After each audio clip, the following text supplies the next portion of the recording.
Hi, we will walk you through a quick step-by-step guide to removing the locking mechanism from your ProTuff Ultimate Series pool pole.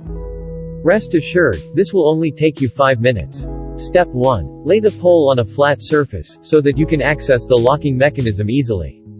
Remove the screws that connect the locking mechanism to the outer pole. Remove the screws from both sides of the pole, to free the outer pole from the locking mechanism. Step 2. Separate the outer pole from the locking mechanism by pulling it out. You can twist and turn it a bit, if it does not budge easily. Once the outer pole is separated from the locking mechanism, continue pulling it out till it completely comes out from the inner pole. As you reach the end of the pole, you will notice there are a couple of screws on the inner pole. These screws prevent the locking mechanism from coming out of the pole.